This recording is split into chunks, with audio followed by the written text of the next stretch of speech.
संसद की जो प्रतियां, संसद में जो संविधान की प्रतियां हैं वो लेकर विपक्ष के सांसद आज संसद भवन पहुंचे थे और उन्हें लेकर उन्होंने प्रदर्शन किया। उनका कहना है कि यहां नरेंद्र मोदी की ये सरकार, एनडीए की ये सरकार संविधान खत्म करने में लगी हुई है। आज महाभारत में पूछूंगी वो कैसे कर रहे हैं। इसी के साथ दूसरी तस्वीर आपको दिखा रही हूं जो प्रधानमंत्री नरेंद्र मोदी ने संविधान के पर सबसे बड़े हमले का जिक्र कर दिया।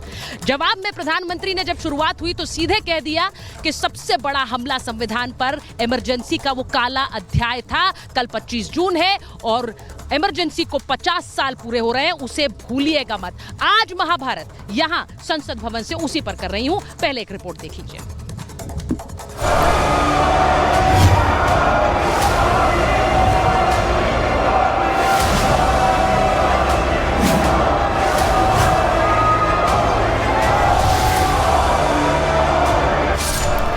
लोकसभा के पहले सत्र का आगाज कुछ यूं हुआ। पीएम ने सदन में एंट्री ली तो मोदी मोदी के नारे गूंज उठे।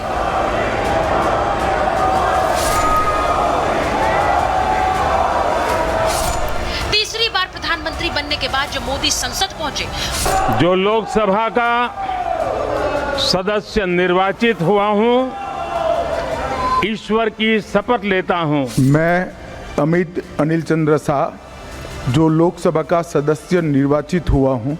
मैं शिवराज सिंह चौहान ईश्वर की शपथ लेता हूं। उन्होंने तीसरी पारी में 3 गुना मेहनत करने का ऐलान कर दिया तो सबका साथ का मंत्र फिर दोहरा दिया। सरकार चलाने के लिए बहुमत होता है, लेकिन देश चलाने के लिए सहमति बहुत जरूरी होती है और इसलिए हमारा निरंतर प्रयास रहेगा कि हर किसी की सहमति के साथ, हर किसी को साथ लेकर के मां भारती की सेवा करें। मैं देशवासियों को आज विश्वास दिलाता हूं कि हमारे तीसरे कार्यकाल में हम पहले से 3 गुना ज्यादा मेहनत करेंगे।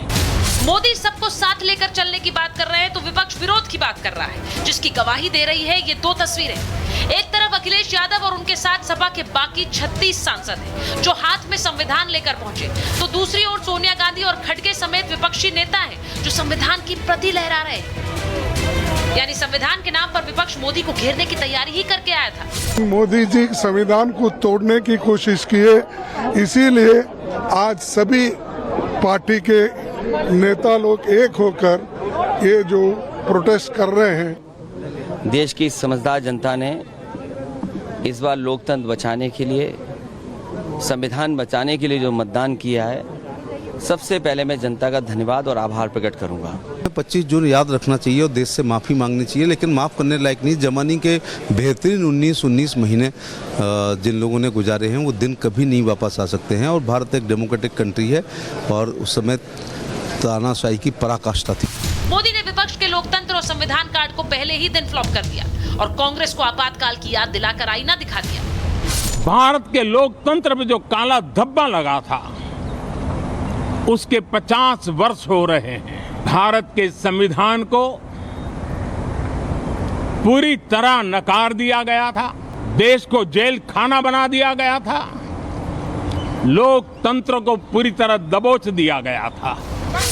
विपक्ष ने सत्र की शुरुआत ही विरोध के साथ की है, लेकिन प्रोटेम स्पीकर पर वो पहले से ही हंगामा कर रहे हैं। इसीलिए तो 7 बार के लगातार सांसद भर्तृहरि मेहताब के विरोध में अब दलित कार्ड खेला जा रहा है।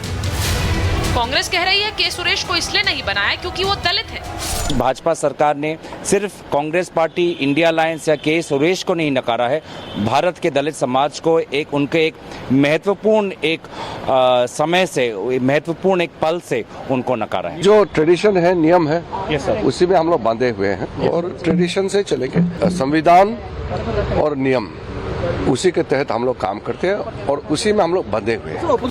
जनता ने विपक्ष को इस बार ताकत दी, तो क्या वो सियासत के लिए हर फैसले, हर परंपरा का विरोध करेगा? मोदी जब कह रहे हैं कि सब साथ चलेंगे, तो विपक्ष क्या सहमति की राह पकड़ेगा या विरोध ही करेगा? इसी पर संसद से आज महाभारत।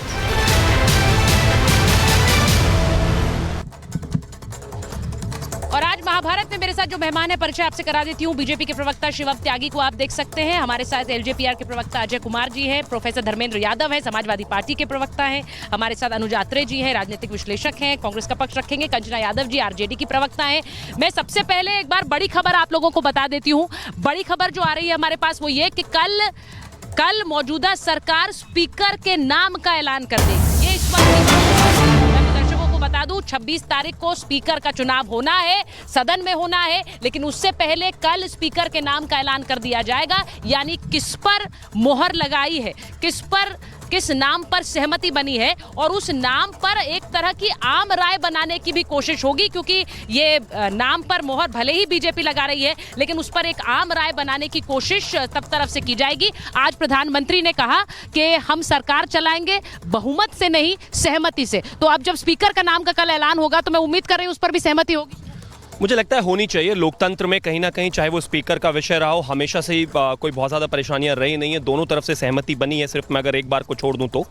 और इसके अलावा आज जो स्थितियां रही वो भी बेहतर ही रही। कहीं ना कहीं हाँ, स्पीकर को लेकर विपक्ष को भी एक बात को बहुत अच्छे तरीके से पता है कि आप माहौल बना सकते हैं, लेकिन जब मामला स्पीकर का हो या फिर डिप्टी स्पीकर का हो तो उसके लिए नंबर्स बहुत ज़रूरी है। बट फिर भी बाय एंड ऑफ एवरीथिंग एक चीज़ बहुत इंपॉर्टेंट है, और वो ये कि लोकतंत्र में आम सहमति बने, और आम सहमति बनने के बाद इस तरह की जो कॉन्स्टिट्यूशनल पोस्ट है उसमें कोई बहुत ज्यादा लड़ाई झगड़ा ना हो तो ज्यादा बेहतर है। आदरणीय प्रधानमंत्री जी ने आज जब कहा कि हाँ हम चाहते हैं कि सहमति से सदन चले, तो ये कहीं ना कहीं उम्मीद की जाती है कि विपक्ष की तरफ से भी इसी तरह का जो रवैया है वो देखने को मिले। आपने जो बात कही है कि हंगामा कर सकते हैं लेकिन नाम पर मोहर लगेगी, तो हंगामा कौन कर रहा है? उनका इशारा साफ। सुचारिता जी, देखिए भारत के लोकतंत्र में पक्ष विपक्ष की भूमिकाएं अलग हो सकती हैं, लेकिन लक्ष्य एक है। लेकिन भारतीय जनता पार्टी 2014 से लेकर 2024 तक जिस तरह से लोकतांत्रिक मर्यादाओं को, लोकतांत्रिक मूल्यों को, लोकतांत्रिक परंपराओं को बहुत निचले स्तर तक पहुंचाया है, तो ये उसका खामियाजा भारतीय जनता पार्टी को भुगतना पड़ सकता है। जो परंपराएं भारतीय जनता पार्टी तोड़ना चाहती है, इंडिया गठबंधन लोकतंत्र के उन परंपराओं को बचाने के लिए और उन परंपराओं को आगे बढ़ाने के लिए जो भी जरूरी कदम होगा वो उठाने के लिए हंगामा भी होगा तो करेंगे। बिल्कुल करेंगे हंगामा, देश हित में हंगामा, बिल्कुल हंगामा करेंगे, बिल्कुल देश हित में। अच्छा, कौन सी आज देखिए उन्होंने कहा लोकतांत्रिक प्रक्रिया कौन सी तोड़ी है? आपने कहा कि संविधान हिलाकर आप लोगों ने आज वहां पर जो प्रदर्शन किया, आप लोगों ने कहा कि संविधान ये तोड़ रहे हैं, संविधान को खत्म कर रहे हैं। कैसे कर रहे हैं बता दीजिए। भारतीय जनता पार्टी के सबसे बड़े नेता आदरणीय प्रधानमंत्री जी ने विपक्ष मुक्त भारत की बात करने वाले लोग कैसे आप परंपरा की बात कर सकते हैं? जो विपक्ष को बैठने नहीं देना चाहता है, उसके आंख से दिखाई नहीं दे विपक्ष, इससे आप परंपराओं की बात कैसे कर सकते हैं? तो उन्होंने छोटी एंटिटी है, बहुत छोटी एंटिटी। उन्होंने कांग्रेस मुक्त की बात करी थी, आपने खुद को भी अपने लपेटे में ले लिया, मतलब आपको भी खत्म कर दे। नहीं, मैं मोदी की तरह नहीं बोल रही हूँ। उन्होंने कांग्रेस मुक्त की बात कही थी, ये सब जानते हैं ना। उन्होंने आरजेडी का नाम लिया, ना उन्होंने किसी और आपकी पार्टी का नाम लिया, समाजवादी पार्टी। अब आप अगर उसको अपने खाते में समझ रहे हैं तो ठीक है,